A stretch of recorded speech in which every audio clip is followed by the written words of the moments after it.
In 1981, in the attic of a small terraced house in Sheffield, the center of the climbing community in the UK, Rab Carrington made the first sleeping bag to bear his name. More than 40 years later, the people at Rab are still crafting rugged, high-performance clothing and equipment for the mountains, the kind of gear that becomes a staple in your kit that you'd rather repair than replace. Rab are on a journey to reduce the impact of their business and expand access to the outdoors. They're committed to preserving our mountain playgrounds for future generations because they know that the mountains are our meeting place.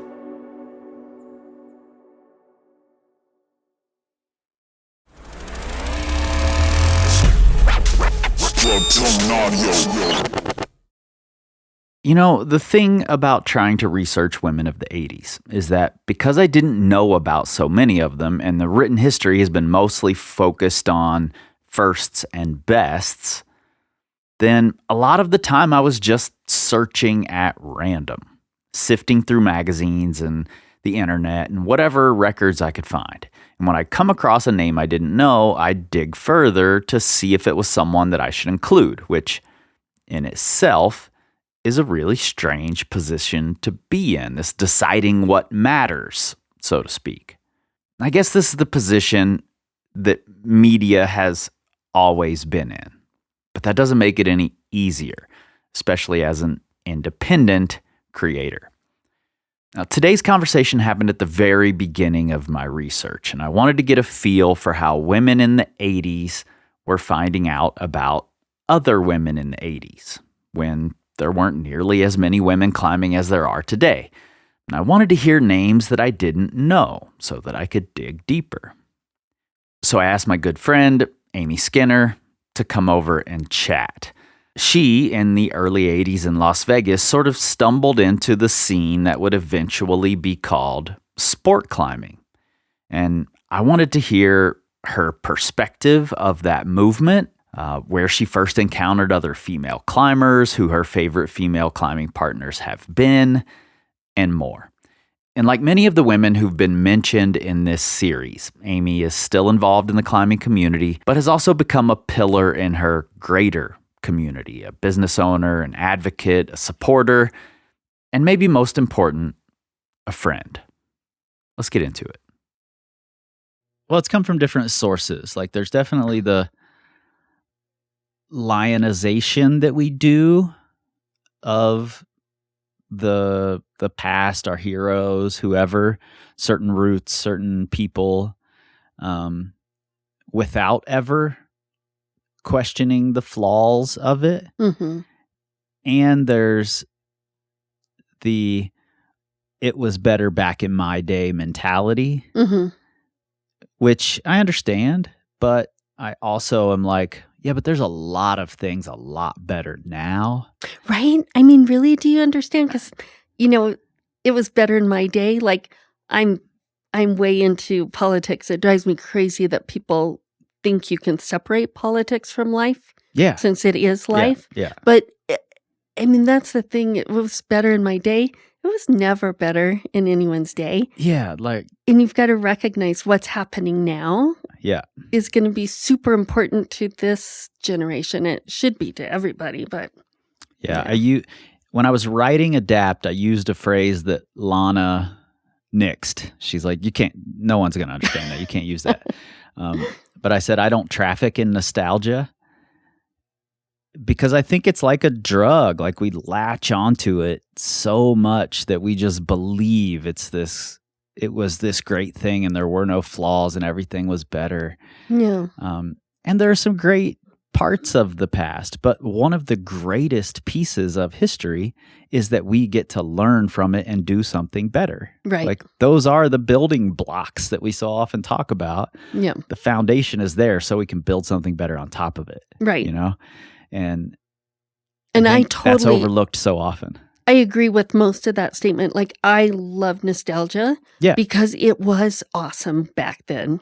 Yeah. And I remember the flaws with it too. Yeah. And so I can kind of reset right now and go, oh yeah, this is pretty damn good too. Yeah, I think nostalgia, if it's like focused on your personal experience of it and not just saying, not just making the blanket statement of everything was better, Right. because I feel a way about it. Yeah. I think nostalgia is great for that. Yeah. Yeah. But it's your experience in a thing is such an incomplete picture of the thing, Like oh my gosh. I had a guy reach out to me and be like, I'm not sure why you're so confused about the switch from yo-yoing to hang-dogging. It's really super straightforward. Like there was nothing tricky about it.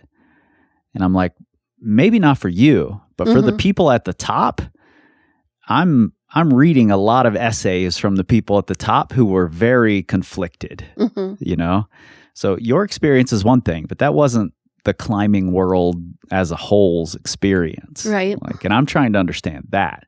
I'm not confused about it. I'm curious about it. There's a difference. Yeah. And I've been thinking about it so much because for me, it was an easy transition and I finally figured out why the other day, because I spent my whole 70s in the 60s and then immediately was thrown into the 80s. You're suddenly in the 80s. Yeah, because I grew up in the 60s climbing with Dad. Yeah. And that carried on into the 70s, right?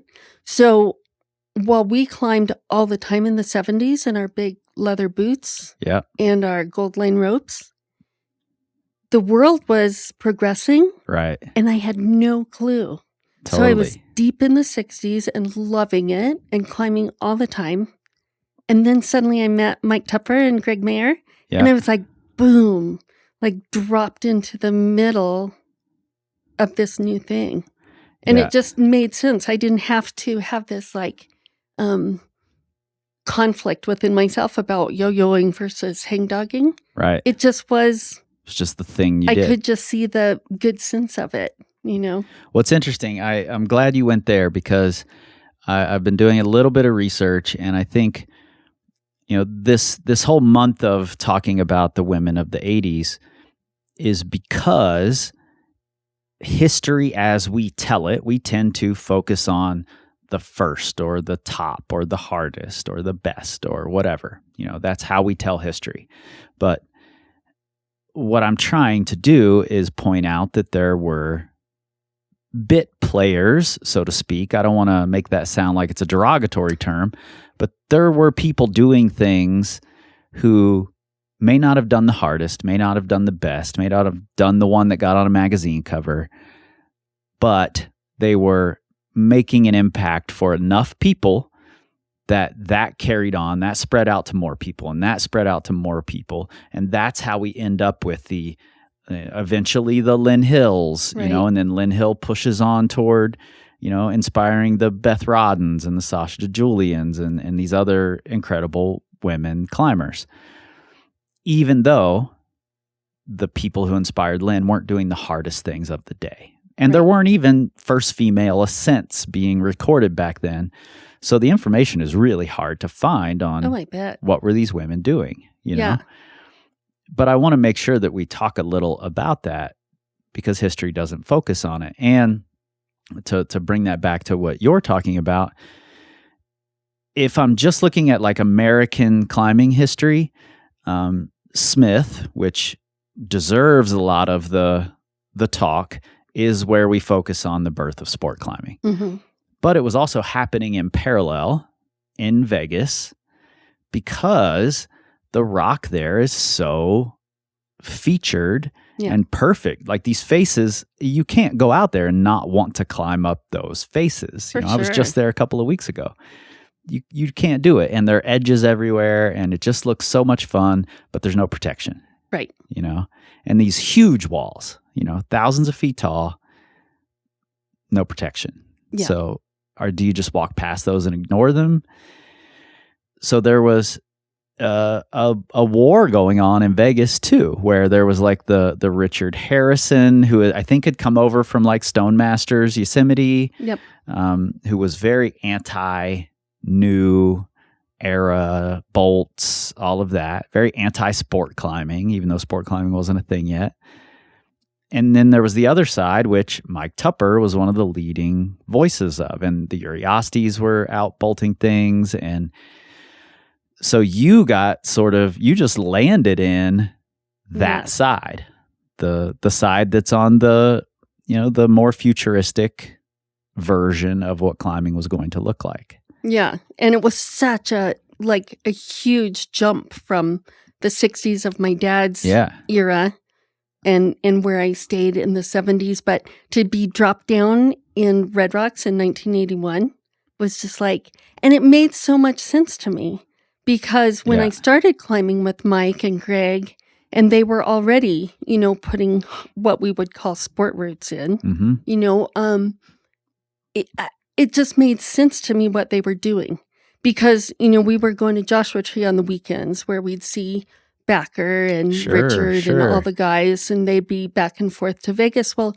I remember this one instance that John Backer came over and just free soloed a 510 and called it a route. And so here I was thinking, oh my gosh, I can top rope it now. And I did, and it was really fun and wanting to lead it, but there was no gear.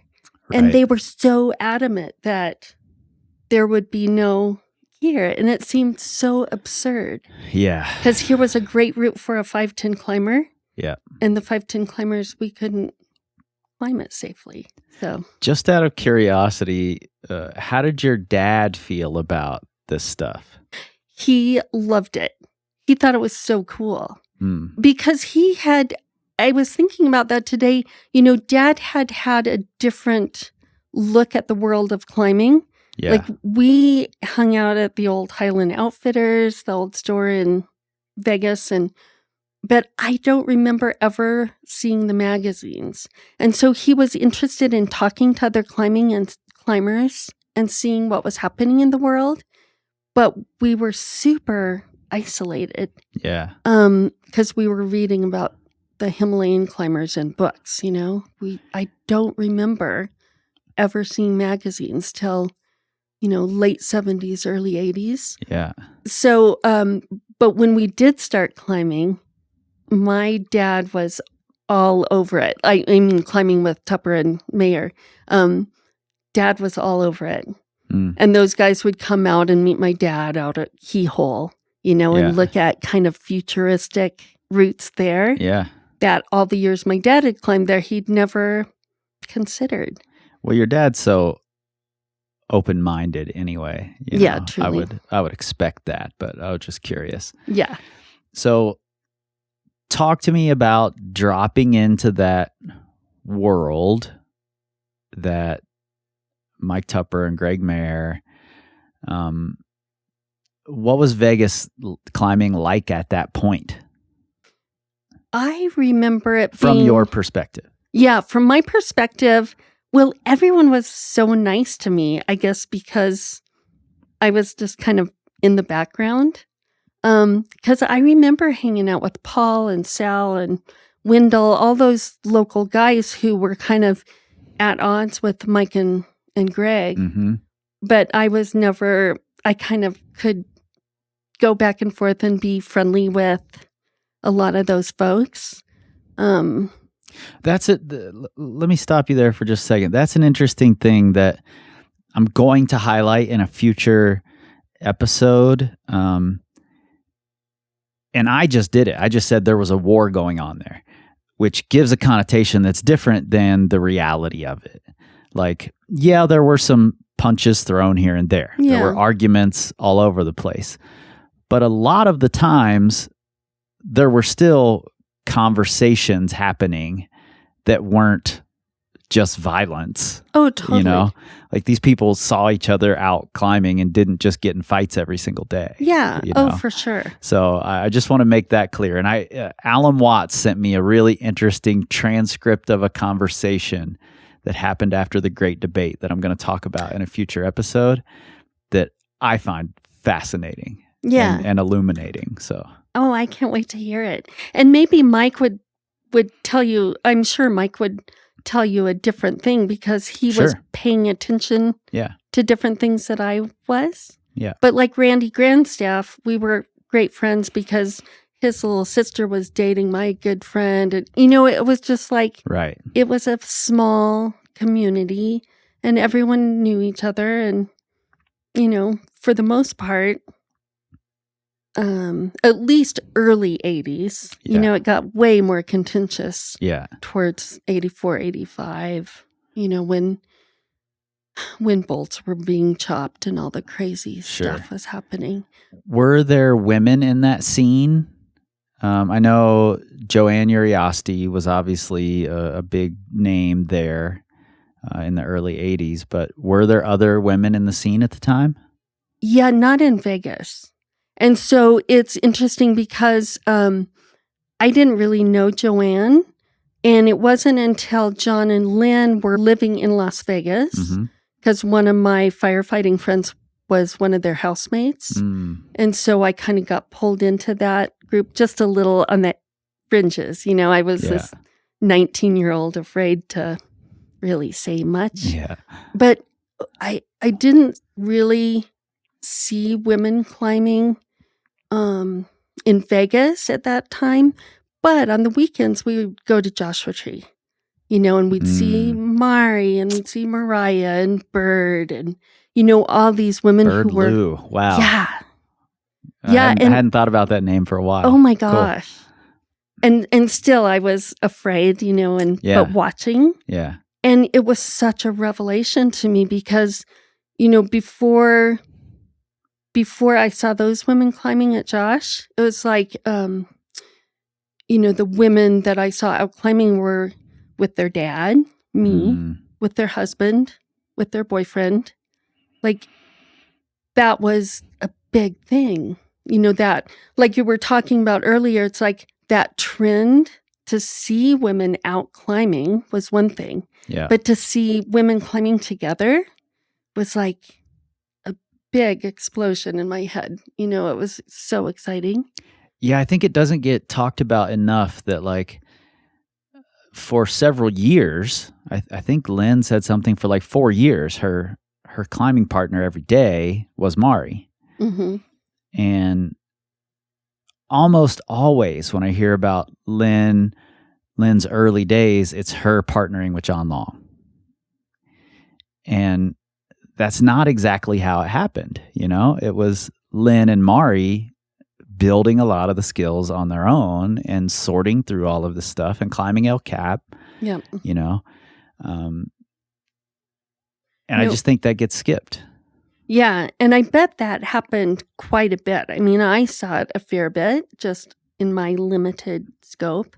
Yeah. And that the first time I ever went to Yosemite, I'm thinking it was 81.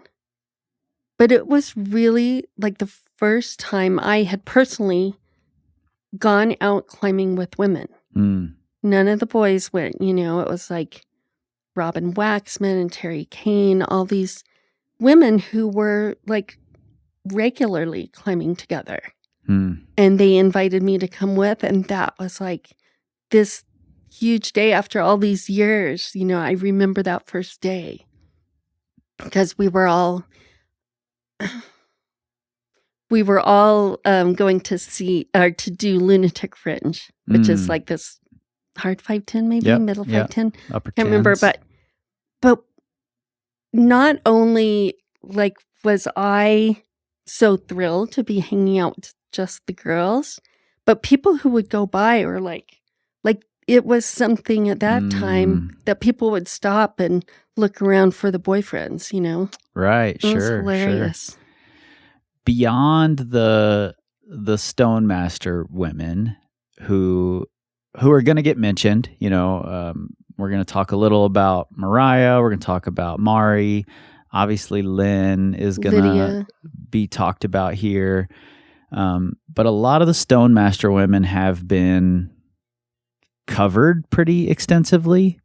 I don't even want to say extensively because it's not like they've been covered as much as even the like lower men on the totem pole have been covered. Not as many people know about Mari as they do about, Tobin or, some of these other names that weren't the John Backer or the Ron Kalk or the Jim Bridwell. Right. But when did you learn about other women elsewhere, and how? Yeah, it was all the magazines. Like Mike and Greg introduced me to climbing and mountain, and so that's where I got my information about what was happening in Colorado. I heard about Beth Bennett and Coral. It was funny because I'm trying to line up my timelines. Yeah. And I was just, for some reason, I remembered Coral Bauman. So, and Beth Bennett, of course, in Colorado. Mm-hmm. But then when I was reading about her recently, I realized she was climbing more in the later 70s. And she had a big accident. She had that accident. Yeah. Yeah. But she was still bouldering. Maybe that's what. And she started a climbing school. Oh, maybe that's what I'm remembering. I believe post-accident. Okay. And I know she did a stint of time in Australia because I came across her name as one of Louise Shepard's influences, Nice. And then I came across all these like Coral Bauman problems in reading about Australia. Like she was the first woman in Australia to climb a bunch of different grades. So she was still climbing and doing a lot of bouldering, I think, even after the accident. Okay. So her name still could have Yeah. rung out even post-accident. And we're going to talk about that accident in a... Oh, nice. By the time you're hearing this conversation, you'll have already heard about the accident, I think. So... Yeah, so that was it for me. I was just pouring through the magazines in the early 80s and learning that there were other women out there doing hard things. Yeah. And just out there climbing, and then traveled to Australia and met Louise and, met women from Europe who were traveling to Australia to climb. Sure. So these were all huge revelations to me that there were more women out there climbing than I could see in Las Vegas. Yeah. I'm curious about Mountain Magazine, actually. I've been looking through Mountain a lot recently, but I never realized that it was a magazine that made it over here regularly. Yep. So it was just like part of the magazines on the rack that you would see at the outdoor store or whatever. Yeah. And I think at that time, we were getting them as subscriptions in the mail. Okay. Like that's what I remember. It was a big thing because all these magazines had kind of news about specific routes being done by specific climbers. Right. I mean, it sounds hilarious now, but that's how we heard that hard things were happening in Australia. Yeah. Well, the magazines back then, like as I've been reading through a lot of the old mountain and old climbing and old rock and ice, they read very much like social media posts now. True. Where there's this group of climbers that the magazine, air quote, followed. And this would be like such and such did this route and this new route, and they repeated this route. And then this person did this route and this route and this route. And this thing finally got done. And there would be all these reports, and they would have them listed by area. Yep. By like country and state, territory, and then climbing area. Right. And tell you all the new things. Yeah. Which is fascinating. It is. That's so fun. I've never thought about it that way, but that was truly what was happening. We would get that magazine in the mail, and that was the first place to go. It's like, what is happening out there? Yeah, that's cool. There are some people listening who are like, what do you mean you got a magazine in the mail? That's how it used to work. You had to subscribe, and then you just get it every month. Yeah, because I don't remember. Like that was kind of in that transition between the old Mountain Shop and the Desert Rock Sports. I can't remember when that happened, but I don't remember buying magazines in a store until Desert Rock Sports. Yeah, interesting.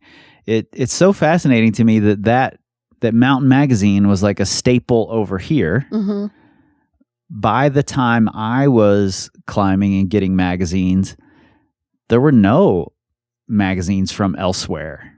coming to the U.S. that I knew about anyway. Like, it wasn't common anyway. Yeah. I'm sure there were, but it just wasn't common. Hmm. So it's interesting to me that the magazine trade had already changed so much by the time I was there in the mid-90s, where Climbing in Rock and Ice were just going to cover the same things that Mountain would have, or French magazines or Spanish magazines would have. So there was no need to bring those other magazines in. Right. I guess so. So, yeah, super interesting.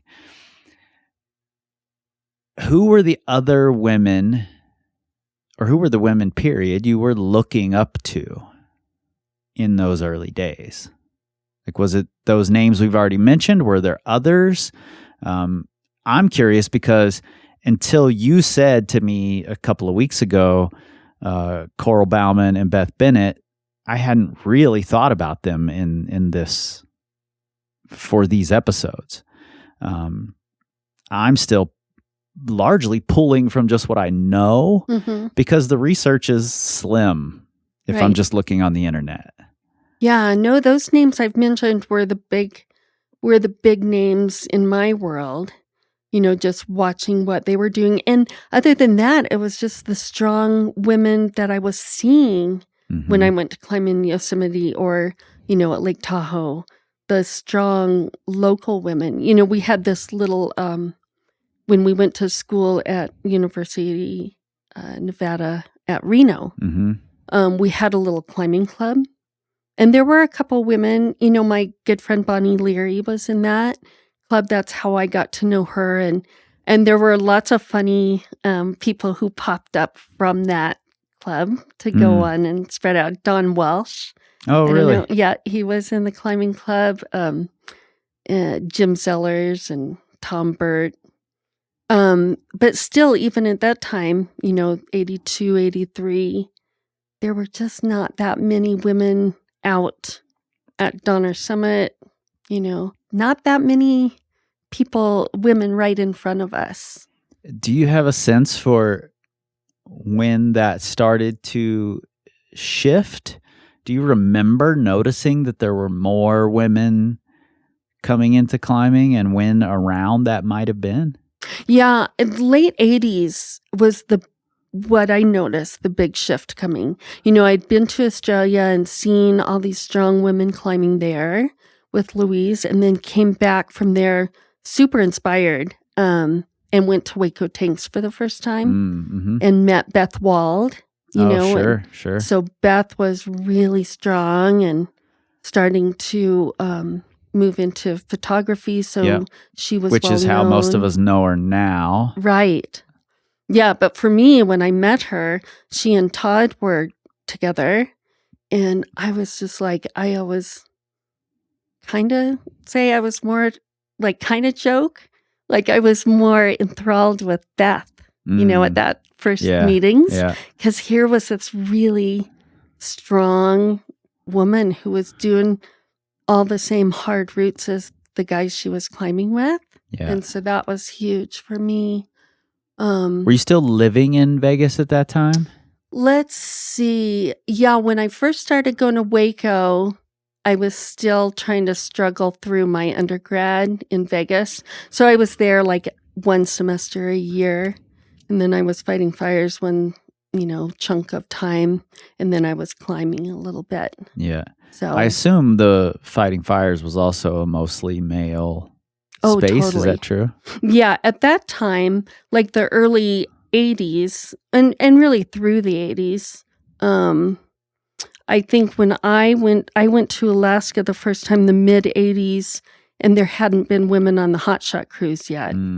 So down in the lower 48, there had been quite a few. Yeah. But it was still kind of the boys' club in Alaska.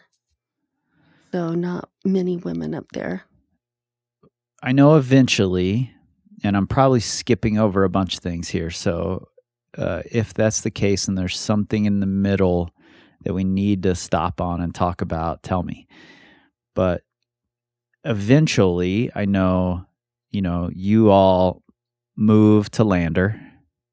And here in the 90s anyway, there was a strong contingent of women doing a lot of first ascents and putting up roots, and this is certainly one of the areas I think that reflects the work of women more than a lot of areas. Mhm. You know, Carol Gogus did Devil Wears Spurs, Yep. and there's, you did When I Was a Young Girl, I Had Me a Cowboy, and there are tons of Heidi roots out there. Oh man, Heidi was the one who put the work in.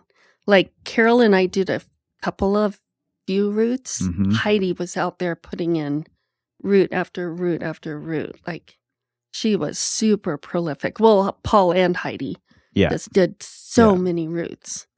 But yeah, I mean, in the early days at Wild Iris, it was such a team effort that we weren't just putting bolts in rock. It was like building trails and Right. scouting out Sure. cliffs. And so it was a real group effort, Yeah. which was super fun, but it was a lot of work. But yeah, it was fun to be involved in this community that didn't really consider that you were a woman wanting to do new routes. It was just you were one of the gang and we were doing these things. Yeah. So that was good. Did it seem normal?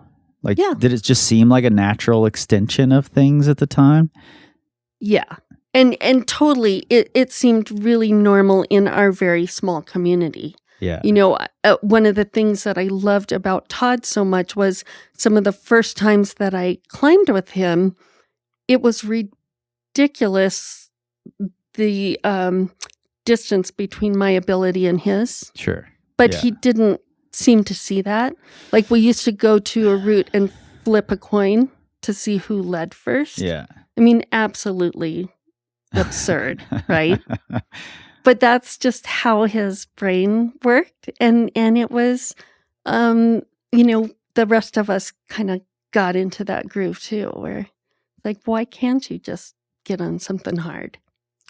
Maybe I just don't know enough about other areas, because I'm sure this happens in a lot of other areas. The Red was not like this, where it was developed by a lot of women as well as the men at the time.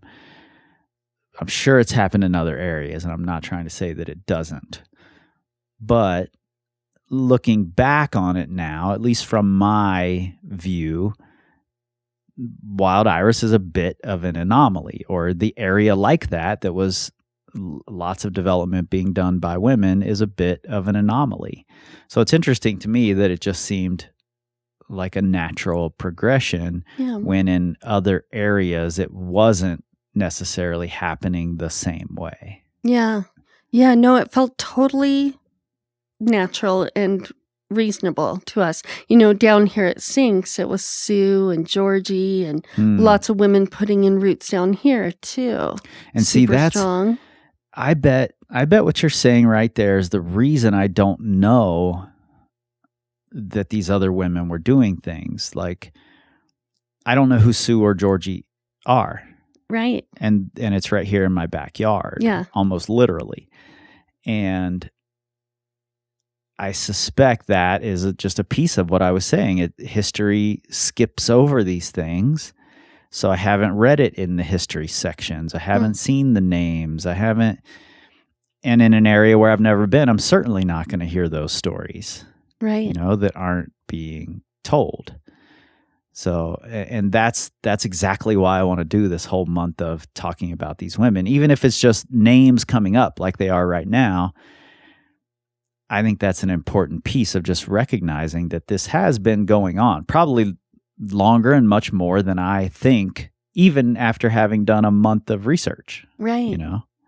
Yeah. I mean, it's kind of this microcosm of the world at large, right? Yeah. Because we see it in history as a whole. Like you don't hear about the women who made things happen.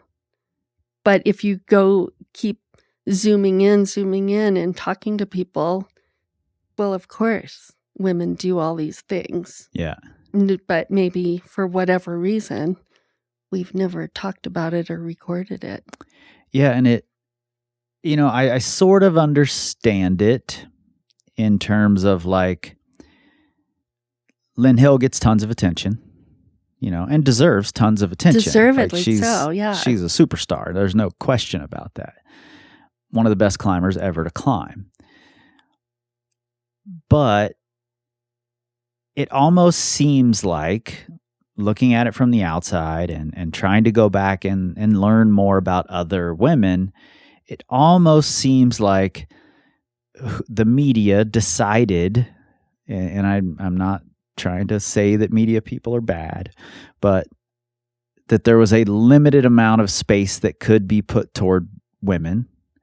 And Lynn Hill was always doing the hardest thing. Right. So that's who got the press, Huh. And it left a lot of the others out, because you'll hear about a C-list climber, even back in those magazines, you're still hearing about a lot of the men who were climbing several levels below the top grade. But there's very little about the women climbing below Lynn Hill's level. Right. And there were only a few of those. The Lynn Hill, the Catherine Destavel, even Louise Shepard, I didn't really know much about at all until recently. Right. You've really got to look for it. Yeah. Yeah. I mean, I don't remember that occurring to me at the time at all. Like, we were all looking at Lynn, and we were all looking. Yeah. Well, I shouldn't say we all. I was looking at Lynn, and I was looking at Beth. Yeah. I wanted to do the things that they were doing. Yeah. But it didn't occur to me that the there people were probably around lots me, of other women too, Yeah. who you just weren't hearing about. Right. Truly. Like, there were definitely women in the gunks Mm-hmm. doing cool things. Right. Like, before Len got there. Yeah. There were a bunch of women in the UK that I'd never heard of. There's a great website I stumbled across, and I'll put links to it. And I can't remember the name of it off the top of my head, but it has recordings of conversations with female UK climbers of a bunch of generations, from, at least at the time, pretty old women to newer women climbers, just about their experiences, about these big women's meets that were happening. Oh, right. And talking about meeting all these other women. And I spent probably 2 hours on there one day just listening to all these little clips of these women talking. Yeah. So cool. And I'm glad you mentioned those women's meets too, because I'd never heard of that until I met Louise when we were in Australia. Mm-hmm. But I remember reading about, like, I think Alison Osius and some of those folks were going to these women's meets. And I thought, oh my gosh, what a cool thing to be, like, so intimidating, but how I really wanted to meet all those women. Yeah. But it wasn't really until Waco Tanks, so for me, later 80s, that I started meeting lots of women. Bobby Bensman. Bobby, yeah. Yeah, I mean, huge in my world. Still the same amount of fireball that she's always been. So psyched.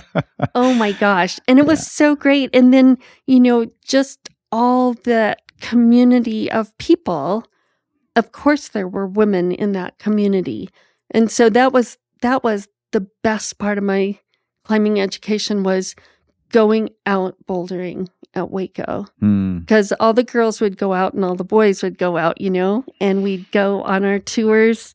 And then we'd come back at the end of the day and talk about success and failure, But that was such a huge and fun and important part of my climbing life. Yeah. That I can't believe I hadn't really been thinking about it till now. Yeah, the women's meets are really interesting to me. I hadn't really heard about them. Yeah. And I know there was a big to-do a decade ago whenever Shelma started her meets for female climbers, I think is how it first started. Right. And and there was a big to-do about it. But the reality is this stuff's been going on for a long time. yeah. Like the British climbers were doing it a long time ago, and they've had a bunch. There were several French women's climbing meets. In fact, I think there was, I have to verify this, but I just came across this note that there was a French ladies climbing meet that happened in the UK. And I know Jill Lawrence, I think was her name. Oh, yeah. UK climber. I remember that name. And Catherine Destavel teamed up and did a bunch of first ascents together during one of those meets, you know. Yeah, and I'm sure, like, now that we're talking, I'm remembering more, you know, Isabelle Patissier was huge on my hero list. Louisa Giovanni. Yeah. Mm-hmm. All women who we'll be talking about. Yeah. There was definitely and this is why I want to have these kinds of conversations where we're throwing out names, because there's definitely a group of women who I've narrowed it down to, who I'm going to talk about and tell brief stories about and point to the things that they did that were significant for women's climbing history. Yeah. You know?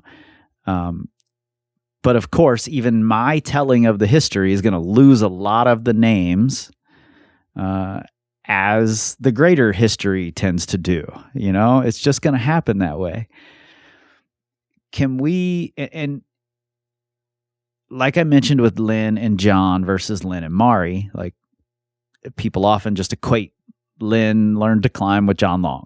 You know, I think people connect you to Todd very often.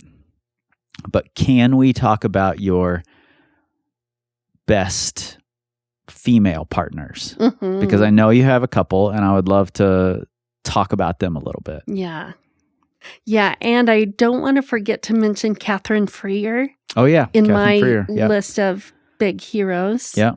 You know, it was so awesome to climb with her in the Red Rocks and in Yosemite. And, you know, I just went free climbing with her, but she was doing all the big aid climbs with Todd, Todd Bibler. But I always want to mention Catherine. Yeah, good. But my climbing partners, I mean, it's so funny for me when people ask what it was like climbing with Todd, because I didn't do it very often. Right. Yeah. We were totally, our styles were different. We were doing different things, and, you know, we'd go out once in a while and climb together, but not very often. And I remember thinking, oh, I wish we were built more like Paul and Heidi, but it just didn't work for us, you know, so that when we did climb together, Todd and I, it was really fun, but it happened very rarely because I just so preferred to climb with women. Yeah. And my first big partner was Bonnie Leary, who is now Bonnie Zellers. And we met in college. I had been climbing with Jim Zellers in the climbing club, and then he brought Bonnie when they started dating. And so we became great friends. And she was such an important partner to me because she was the first real equal partner I'd ever climbed with. Yeah, that's really important. Yeah. So when we went off on our first, you know, we did South Base of the Column because that's what you do. Yeah. And it was such a great experience just because of that equal partner status. And she'd be like, okay, it's your lead. And I'm like, I'm scared. And she said, that's okay. I am too. It's your lead. Go. Yeah. Where before that experience, if I had been climbing with my boyfriend, I would have said, looks sketchy, you do it. Yeah. And it was easy for me to step back. Sure. So Bonnie and was it's that, like, and I don't, huge. I don't want to make that sound like it's always a man and woman thing. It's also if you're climbing with a partner who's just way better than you, that's the way it works out. Right. You're going to hand off those pitches because it's the easy thing to do. Yeah. But when it's two people who are really equal and can push each other just out of that comfort zone because you know where the comfort zone is, right? You know, that's so important. Oh, and I agree with you. It could be any partner, but in my experience, exactly. I had only climbed with Mike and Greg. Yeah. And so it was really way too easy for me to step back and say, you take this. Yeah. So that was, I gained so much from climbing with Bonnie. And it was really fun. Like, we always had a great time. We actually, kind of a funny story about that experience on the south face of the column was we were so slow. So slow. And we brought so much stuff. Of course. Like, Yeah. I actually have a funny picture with Leighton Core. Either right before we did that or right after, and it shows how short Bonnie and I are. Yeah. And how tall he is. We actually put a stick in our haul bag to clip out the core roof. Like a real organic stick. Yeah, that's hilarious. And we had so much food and water left at the top that we spent a second night, like 2 pitches from the top, just because we were having fun and we could do it and we had the stuff. And John Sherman was so mad at us because he had hiked up to the top. John Sherman's always mad at everybody. He was especially mad at me, I think. But maybe he had a little crush on Bonnie. Who knows? What have I got to say about that? But he had hiked to the top with cold beers for us. And then you we were there. Like, sorry, we'll see you tomorrow. I love it. Oh my God. I love it. Yeah. So Bonnie was like my every weekend partner and for a long time. But then when I moved to Wyoming, well, in Waco too, I met Carol Gogus. And she became like this great bouldering and sport climbing partner in Waco. And then she would come up here with us in the summer. And she was just so good because, well, maybe the same kind of thing as Bonnie. If we were out working on Stardust, she wouldn't let me back down. Yeah. And she was I just had so much confidence that she knew me well and had been paying attention. And I hope I did the same for her. But we just had the best time climbing together. And then the great thing about Waco was we were always inspired because all these strong women were coming through. Sue, I can't remember her last name, Sue and Harrison. Sue and Harrison. I will have to look up their names. But the only Harrison I can think of is Harrison Decker. Yes. Who would Sue be? His girlfriend, I think, at the time. Don't Anyway, super strong woman, and it was like, wow. When you said Sue, though, everywhere. I thought of Sue McDevitt. Oh, yeah. Valley legend. Yeah, I don't think I've ever really met her. She's tiny, but ridiculously strong. Yeah. Yeah. So many, but there was, that was the wonderful thing about the way we set Waco up with the big house there with lots of room for people coming through. Yeah. Is that we housed people who were on their 1 week or their 2-week vacation. Right. And so they were psyched and they were focused on their projects. And so even though we were there for 4 or 5 months, we never got into the doldrums really because you had this constant we had that energy coming in and out. Yeah. Yeah.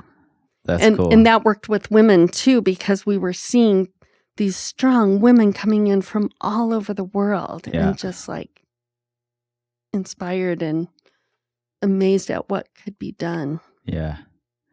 But then moving up to Wyoming, I met up with Maddie Schaefer, who at that time was a guide for Exum. And I remember seeing her photograph on the wall at Teton Mountaineering, Hmm. doing some hard thing in Idaho. I don't know even what it was. And I'm like, oh, I need to meet her. Mm. And she has become my longest and, just forever partner. Yeah. So she and I don't think we've done anything big together, but just like many, many, many days climbing together. Maddie's so cool. She's the best. I've always admired Maddie because she can do all the things. Like she loved ice climbing. That was her huge love. Is her demeanor the same when she's climbing as it is? Because I've never climbed with Maddie. Oh. But her demeanor is so calm and like centering. Oh, absolutely. When you're around her, she's that way climbing too. Yeah, she's totally that way climbing. She's steady, informed, like prepared. Mm-hmm. You feel absolutely that calm kind of comes off of her and oozes into me, which I'm in desperate need of most of the time. But what I loved about Maddie was, she loved ice climbing. And for years, she said, everyone has ice flaws. Climbing. What's that? I said, everyone has flaws. That's what I always said. She finally talked me into going to Chicks with Pics. Yeah. And it was so fun. Like, I loved it in the kind of controlled setting of Chicks with Pics, but I don't like to be scared. But she could do that. She could do the big walls. She's done big wall solos. She's done all of these hard things. Mm-hmm. And she took my dad and I and Carol and John Gogus up the Grand. Oh, cool. And it was such a great experience. But I got kind of freaked out because she was doing back-to-back-to-back trips at that time. Right. And talking to me about what it's like to be on these really exposed things with a client who not only maybe isn't going to be the most attentive belayer, right, but could possibly pull you off. Mm-hmm. And so I'd been hearing that for years. And then when I got up there and saw these places, I completely lost my shit and I was spooked. Like the whole time I was scared. Yeah. So that was not my world, and it was totally comfortable for her to be there. Yeah. So she has been. I think it's cool to see those other sides of your friends, like to be able to see where they thrive in an area that you may not understand. Yeah. I think that's very cool. Yeah, and to see how comfortable they are in their world that maybe you've just heard of from the outside. Totally. Yeah. Yeah, so those have been my great partners. And then, people just coming through. It was really fun to climb with Nancy Fagan, and climb a little bit with Heidi. Heidi Badaraco, I didn't climb with very much, but I climbed beside her a lot and just was always impressed with her. I've cursed her many days. Oh, me too. While rock climbing. Oh my gosh. Because my fingers don't fit in her mono pockets. Right? And it's that one hard move, right? Heidi. Oh, I'm very Heidi. upset with you some days. But when I sort them out, I love you. So that's an if for me, not when. Not a given for sure. Man. Who else do you remember from back in those days? Like, who was coming to Wild Iris that you met and remember? Oh my gosh, as far as women, I wish my memory is so bad. There was a woman who would come up from Arizona, and she was putting in a ton of roots down there. What was that little sport area in Arizona that got to be really popular, like in the mid-90s? Like Mount Lemmon? No. When I think about Mount Lemmon, I think about Bobby because she was in Tucson for so long. Sure, yeah. Yeah. And gosh, I loved climbing with or around Bobby. Yeah, She I was love just Bobby. The first time I met Bobby, she much told fun. me she was adopting me. she was my Jewish mother. I'm like, Bobby, Everybody Bobby, I'm needs- not Jewish. Yeah, but I am. And I'm your Jewish mother. Like, okay. Yeah. No, Bobby has always just been such a great friend. She's one of those friends that you can go for decades without seeing, and then you just pick right up. Did I know Jason Campbell came through here. Did Mhm. you ever meet Tiffany Yep. when she came through? I spent some time with them. They trained in Cincinnati quite a bit.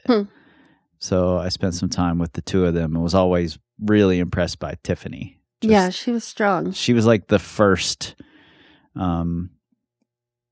super muscular, strong woman I ever saw climbing. Right. Yeah. Yeah, and I always loved that too about Catherine Freer. Because for me, she was the first super ultra strong, muscular woman that I saw. And I just loved that because that's kind of where I was going and where I wanted to be. Yeah. And so it was really nice to watch her and see how she did things. Yeah. And I guess I should qualify that with that was like a year into my climbing. So it wasn't like I've been climbing for a decade and never saw a muscular woman. Oh gosh. Yeah. But coming from the gymnastic world, like I saw a lot there. Oh, sure. And Tiffany came from the gymnastic world. Right. But who else would have come through here that you may have? Oh my gosh. Well, who are you looking up to or looking at these days in terms of you admire these young women climbers? Because there's so many incredible young women now climbing. Yeah. And I'm loving my friendship with Brittany Goris. Mm-hmm.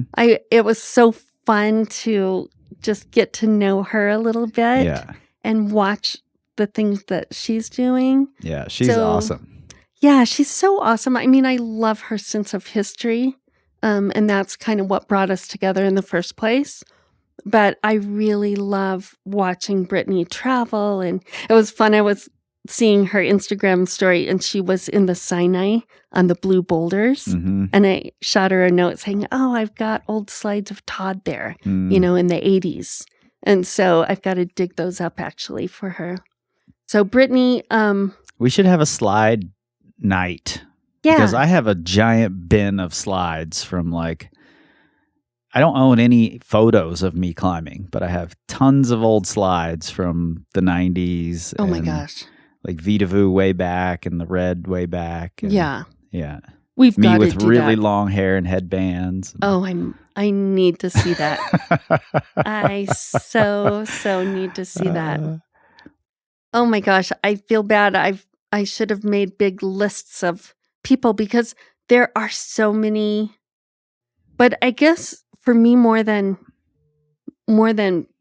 particular people, I just love the trend. I love that it's a given. Of course women do hard things. Yeah. And of course women do this huge wide variety of climbing. Of course that makes total sense. It shouldn't be exceptional. It's just women have always been there. Yeah. We just had to look a little harder to see them earlier. Yeah, I think that's absolutely true. And while I'll never get to all of them that did things that matter, not that anyone's doing things that don't matter, because it all matters for somebody, even right, if it's of just course. for you personally. Yeah. But there's so many that laid down stepping stones so that the next generation of women could, step that much higher. Right. And yeah, I just think it's important to highlight. For sure. I mean, I was just thinking about the desert and Lisa Gennady. Of course. I can't believe we didn't even mention her. Yeah. I mean, Lisa Gennady and Kathy Sizer, these. I just saw Lisa last summer, just bumped into her in the parking lot for North Country. Oh, nice. Yeah, yeah, they sneak in there quite a bit and sneak I was just out. driving out of Wolf Point Zone one day and saw she and Steve at the parking lot and stopped and chatted for a while. So good. I can never catch them. Yeah. I drive by and see their car parked and leave a note, to come down. But yeah, Lisa, I met Lisa when we had this thing called the 26 Club because we all turned 26 that year. Mm. And so it was Lisa Gennadian, Kathy Zeiser, Craig Reason. Oh my gosh. There were a bunch of us at Waco that year. And so we've always been in touch and kept up with each other, Yeah, she's a legend. Oh, man. Desert crack climbing, especially legend. Absolutely. Was she in the 80s, more in the 90s? In my memory, she's more in the 90s, but yeah. that's mostly Late just because I 80s don't is know as when- much about the 80s. Yeah. So, Yeah, I met her, somewhere in the later part of the 80s, Yeah. when we were all going to Waco and all going to maybe earlier, really. Earlier in the 80s, I was going to Canyonlands more. Hmm. What I've really enjoyed about this podcast is it helps me put points on the timeline Yeah. and Yeah. try to focus in on where I was and what I was doing. Yeah.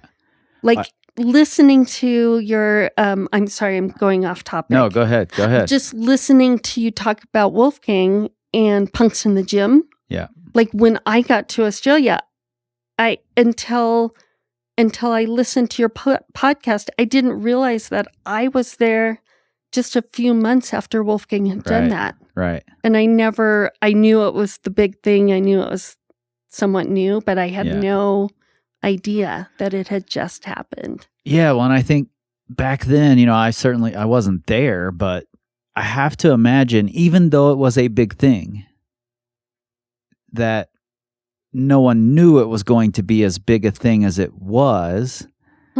Because it was Wolfgang, and Right. Wolfgang hadn't really become Wolfgang yet, Right. not to the degree that he is now. Yeah. And it wasn't like, there's always a cloudy bit of like, oh, this might be harder than this, and this might be harder than this. But there comes a point where, whether it's driven home by the media or it's, something happens that a thing is sort of set in stone.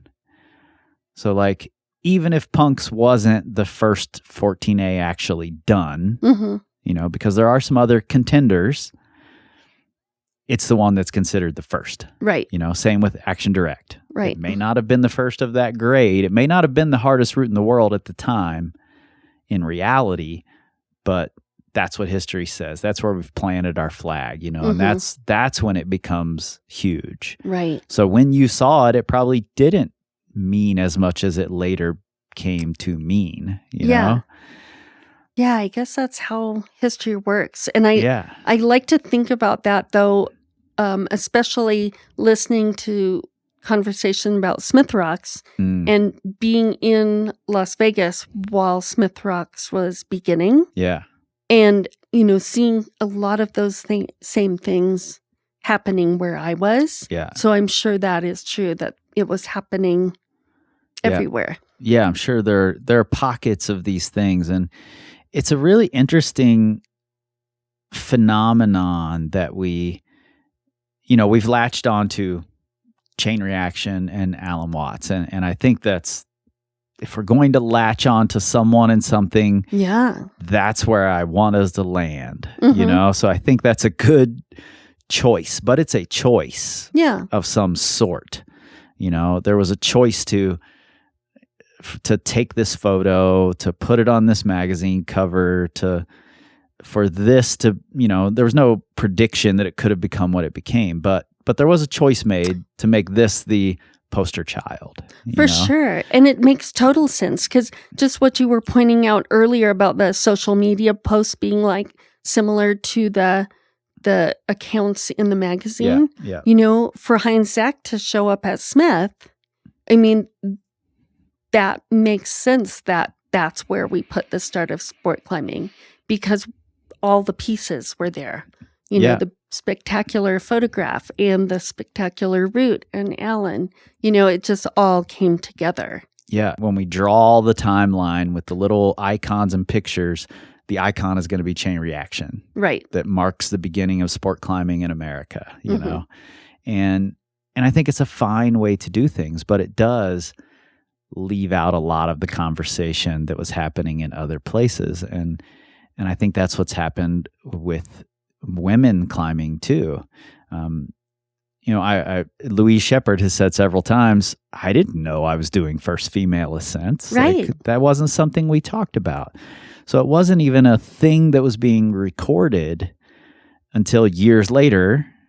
And that's when we start saying, oh, this thing matters. Right. So we should record it too as part of history, you know. Well, and it's kind of funny thinking about iconic photos. Like we have Yeah. our own personal Totally. timeline of Yeah. of images. You know, for me, it was Lynn on Insomnia, right? Mm-hmm. And I wanted to do that route, you know, and I marched up there in my rugby shirt with my braids, you know, like that made a huge impression on me because Lynn had done that and I wanted to follow her. Yeah, I've thought about, as part of this podcast, doing like picking 10 of the like most consequential photos in climbing history and just going down the rabbit hole on the photo. You know, try to talk to the photographer, talk to people who part of their career as a pro climber was, I have to go climb that route because I saw this photo of that route. Oh, you yeah. know? Could just be a really fun way to look at some of these really important moments. And even if these things weren't the hardest thing, the photos were still consequential because they inspired so many people to, oh, for sure, to do this thing. Like you said, you just saw Insomnia, you wanted to do it, you know? Everyone who comes to Wild Iris wants to see Cowboy King because of the photo of Jason Campbell. And absolutely. then the million photos that followed that look exactly like it. Same with Yep. Chain Reaction and the million photos that followed that look exactly like that photo. Yeah, for sure. You know? Oh, I love that idea. That makes so much sense too. And for me, you know, when I look back at those images and my nostalgia does kick in and I'm thinking about that time, I don't at all mean to sound like my time was the best time because we've talked about that. Sure. I don't believe it. But what I really loved about the 80s was it was a tiny community of climbers. Mm-hmm. Like we bumped into each other all along the way. And even though I was the shy 19 or 20-year-old on the edges, I got to watch Mariah climb and Lynn, and I got to see Bobby, you know, at Phoenix Bouldering Contest. And I was so lucky to be in this small community of women who turned out to be the leaders of our little slice of time. Yeah. You know, it was really I'm glad you just said that about Mariah because it reminded me of something I wanted to ask you or talk about or just get your thoughts on. And Mariah's a great example of it. Like I've several times tried to research her climbing. And other than the fact that she flashed Valhalla to become the first woman to, you know, become a stone master, I can't find a single other thing about her climbing. Partly because it was eclipsed by her, you know, being one of the co-founders of Black Diamond, and then her career after that, and how many people she built up, and then the fact that she became went back to school at 50-something for physics, I think. I think so. Something like that. But it was eclipsed by all these other things she did. So I at least have that to pull on, like why she was important, because she did all these other things. But then there are women who may have done, what was the woman in the Gunks? Barb Devine. Oh. I get the few snippets of she did this route, she did this route, she did this route. I can't find anything else about her. Right. I'm sure it's out there in a magazine somewhere, someone talking about her. but I haven't been able to just land on, oh, here's an article about all these other things she did. Yeah. Um, Yeah. And it's so interesting because, like Barb Divine, I think about in terms of Black Hills, because that was a later, that's where well, I see, think I don't about even her. know that. Oh, okay. Yeah. So she ended up coming out to the Black Hills and yeah. Yeah. But for me, like thinking about Mariah, I was definitely on that outer circle of admirers just watching. yeah. So I don't know specifics. What I know is how she made me feel, and she made me feel included and welcome, Yeah. even though I was this bumbly, climber on the outer edges. And that's the thing that I remember about all these women, Yeah. Allison and Lynn and Bobby, just all these women who were obviously doing the hard things that I was admiring so much. But what I remember is how they made me feel welcome. Yeah. You That's really important. And that's another thing that, doesn't get captured by these kinds of things often enough. So, right. So I'm glad you said that. Yeah. And I suspect that there are a lot of other things I'll discover, along the way, years from now, probably, that are things that don't get captured here. Mm-hmm. Already, that's one of my big regrets about the first season is that I wasn't, until halfway through the season, I wasn't thinking in terms of interrogating the history and drawing connections and what is history missing. Right. I'm telling the stories of the history I can find, but what is missing from this, Mm-hmm. So I regret not telling the stories of the women who weren't being mentioned. There was the Catherine McKell at the end of the season that not many people had heard of, and that was a really fun story to try to figure out how to tell. Right. But there were lots of other women there too that I didn't get to. So many.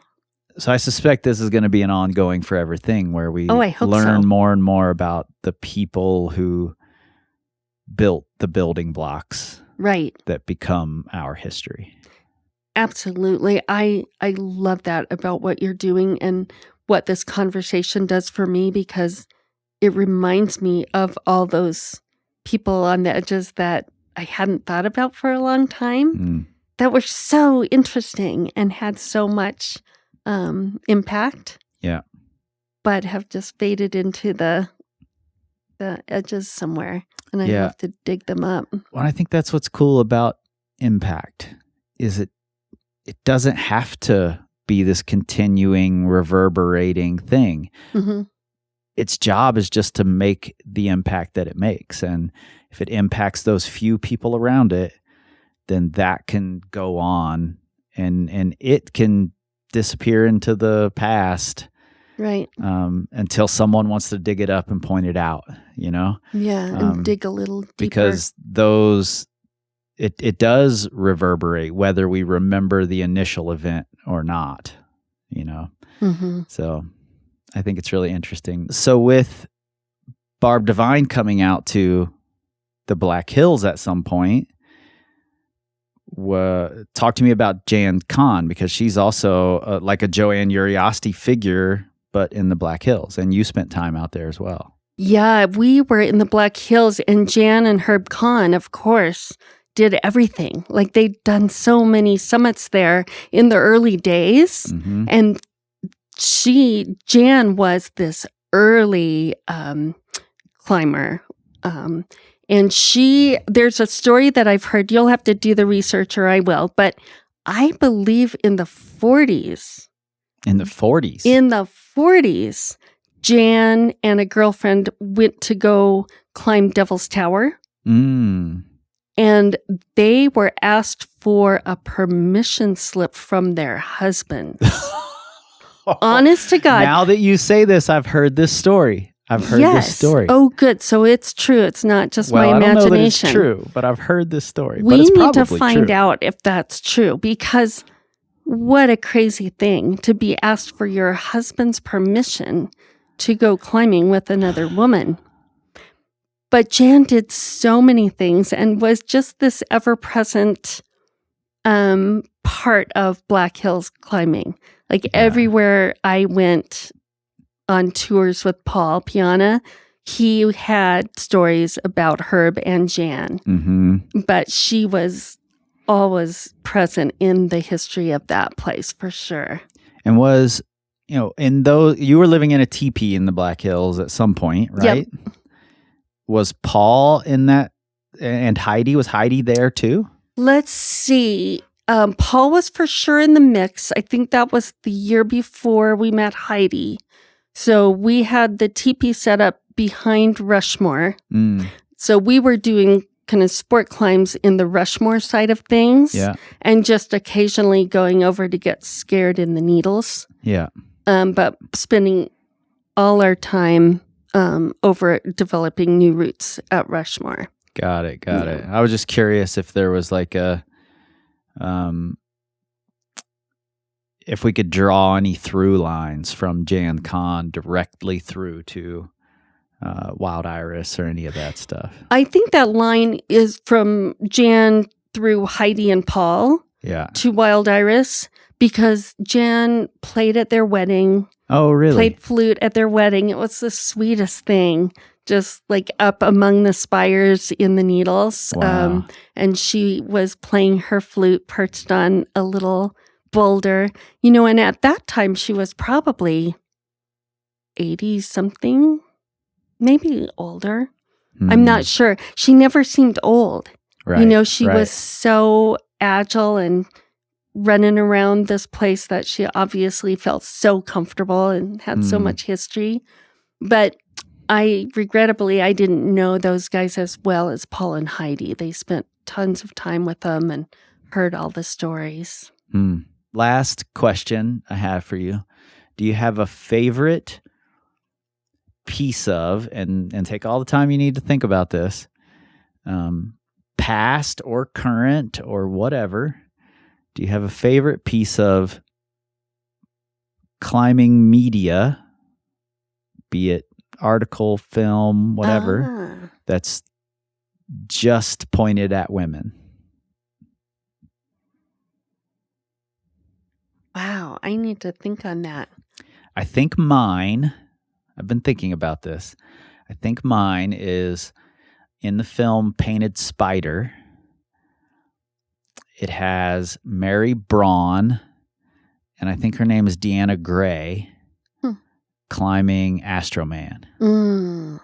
And I had such a crush on Mary Braun after watching that. And one of the only times I've ever been tongue-tied meeting a person was literally rounding a corner and bumping into Mary Braun in Camp 4. That's awesome. I already was in love with her, and I turned the corner and was like, oh my God. Right?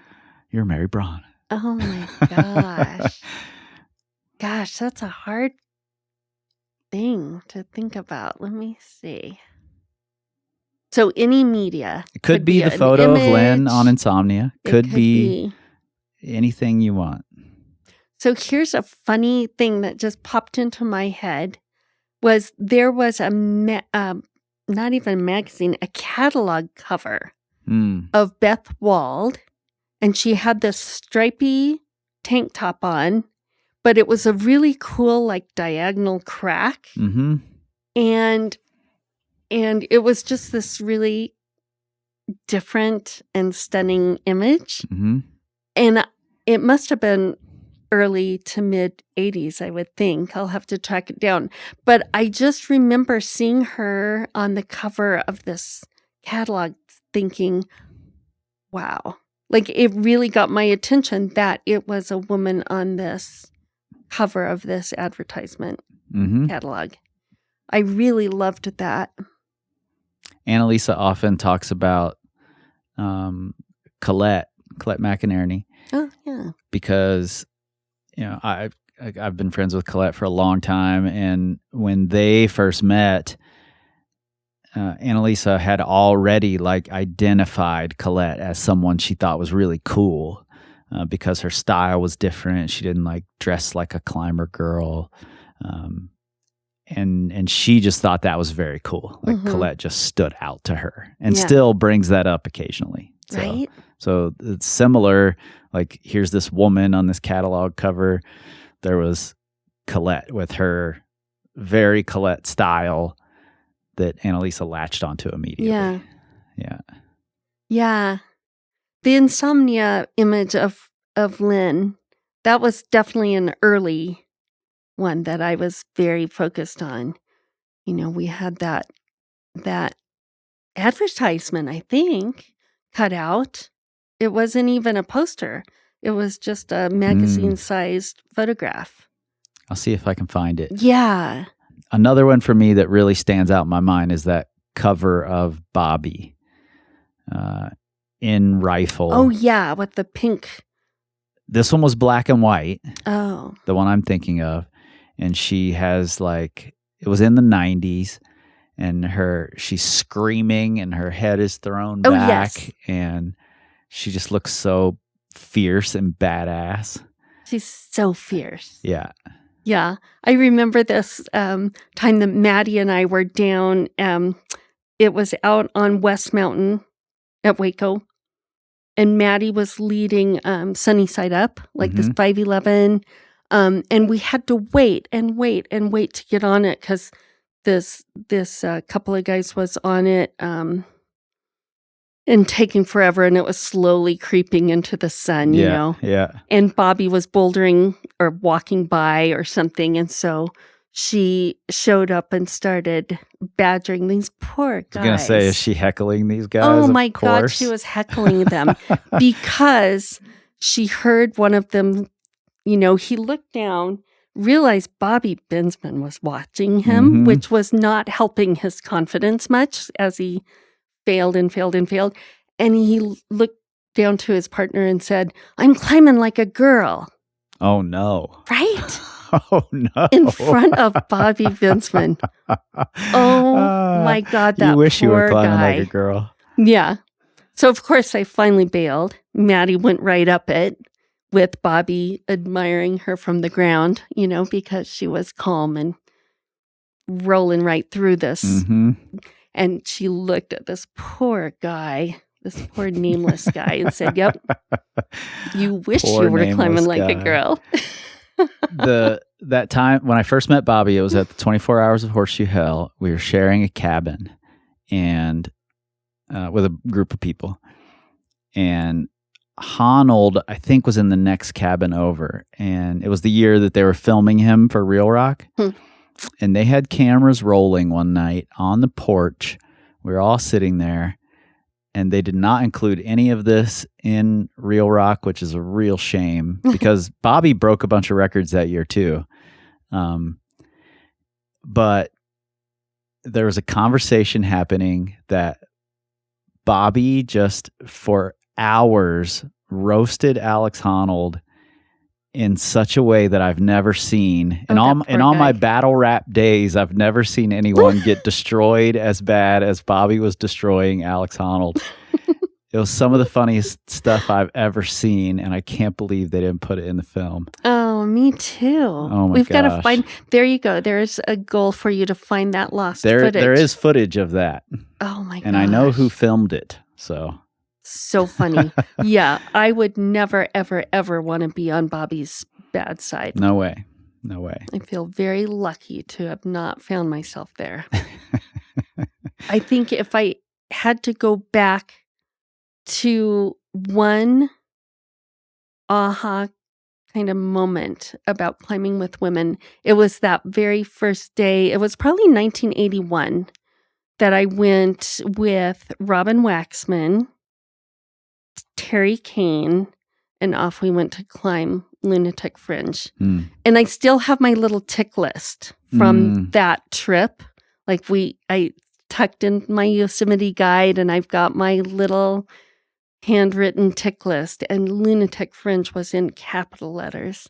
We wanted, wow, that's cool. all of us wanted to do it so badly, and we were just happened to be there at the same time, and they were kind enough to drag me along. But that was kind of my first and one of the very best experiences of climbing with women, just to learn how different it Yeah. is and Yeah. what was possible. Formative moments. Yeah, for sure. Well, thanks for coming over and talking about So it. fun. I love getting texts from you after every episode. So I'm glad to finally be able to sit down and talk about some of this. So Thanks. Yeah, I hope I'm not a pain sending you those texts as they pop No, I into love my it. I love into my it. head. Good memories. 1, 2.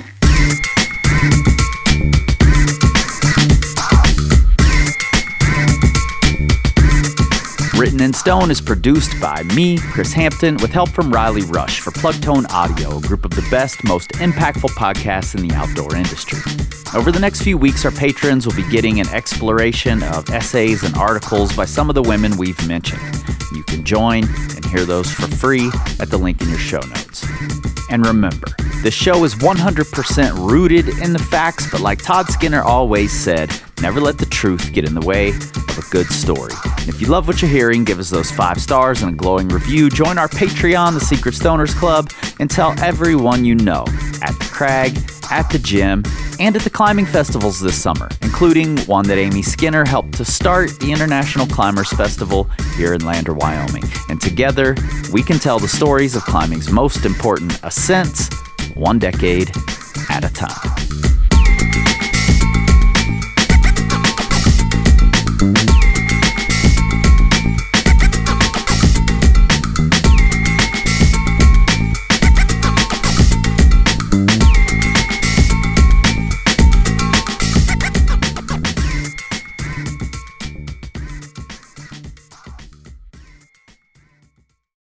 Secret Stoners. It's always a joy to get to just sit down and chat with Amy. I have a bad habit of turning everything into work. And I say bad habit, but I don't really mean that. I have a habit. I don't know that it's a bad habit because I like doing these things. So I don't think it's bad. But I do all of the things I enjoy. I have figured out ways to monetize them. And generally speaking, I'm pretty good about not getting too caught up in the negative side of it or chasing metrics that I don't need to chase to keep myself happy. So I'm pretty good about that. But a lot of my interactions with people are shared hobbies that have become work in some way. And that's the case with Amy. We make a podcast together called the Houlihan Narratives, and it's a live speaking event here in Lander. And most of the time when I see or am talking with Amy, it's Houlihan narrative stuff. And this was no different. You know, this was a work thing, but it is fun to just sit down and chat with people. And, you know, it's actually these kinds of in-person conversations that really made me love podcasting. That all changed in 2020, and it just became too easy to do the remote conversations and too hard to compete with that. So I've switched gears and done something different. But I do really miss these kind of sit down in person where I can see your facial expressions in real time without that little bit of lag that the internet has, and we can have a real face-to-face conversation. Nothing like it. And really, that's what so much of this is about, the real connections with people. That's what's been highlighted through this exploration of women in climbing. You know, I was starting to draw connections last season, obviously, with the top climbers around the world. But those were connections that I was drawing, you know. Yes, those people know each other. Yes, they fed off of each other, but I was still making that connection. What I'm finding a lot of this season or through this series is that these women in the 80s were really good at actually connecting and staying connected. I was just recording a conversation that you'll get in a couple of weeks, and the guest, while we were recording, called someone who has been talked about on an episode to verify a thing. And, this is a person I'm talking about having been connected back in the 80s. And she's just like, oh, I'll just call this person and make sure my facts are correct. And I love that those connections have persisted. When I was listening back and editing this episode, I tried to come up with the names of a couple of people that were brought up in the conversation, but we couldn't remember their names exactly. And I tried to figure out who those people were, and I could not find out who they were. With some more investigation, I maybe could. But I do think it highlights a really important piece that Amy and I talked about in here, and that's that even if the names aren't remembered, even if the history isn't written down, the impact can still reverberate. Not everybody was lucky enough to be Lynn Hill, and the first woman you meet when you're climbing is Mariah Craner.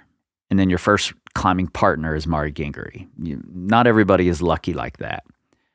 But a lot of us do have mentors, people who have pushed us in one direction or another, who may not warrant a spot in a history book, but their impact is carried through you to the person that you then impact. I think that's important to keep in mind. So I hope you do. But speaking of the whole I turn everything into work paradigm that I live in, I've been feeling the urge again to go climbing more. I had been really focused on working, making this podcast, making YouTube videos for Power Company Climbing, and really digging into some of the concepts that make us better climbers and rethinking the ways that we've decided to become better climbers. But now I'm feeling this urge. I still have here's the bad thing. I still have the urge to do that work, but I'm also more and more feeling the urge to get out climbing more, which I had been pretty satisfied with after finishing up the 100 513s, and I was ready to sit down and work. I went hard all summer, starting to feel that itch again. So that's exciting. And in the name of getting out there and doing more climbing this year, and trying to climb harder in my 50s, why not? May as well. I'm going to go into the gym right now. I'm not doing this late at night for a change. It's 4:30 in the afternoon, so I'm gonna go out in the gym. I will see you all next week when we have a conversation with an absolute legend that we couldn't get scheduled. We tried and tried over and over, and finally she said, "Hey, I could record today. How's 10 minutes from now?" And I was like, all right, dropping everything. I don't have questions ready, but I'm dropping everything and we're doing it. You get that next week. All right. I'll talk to you then.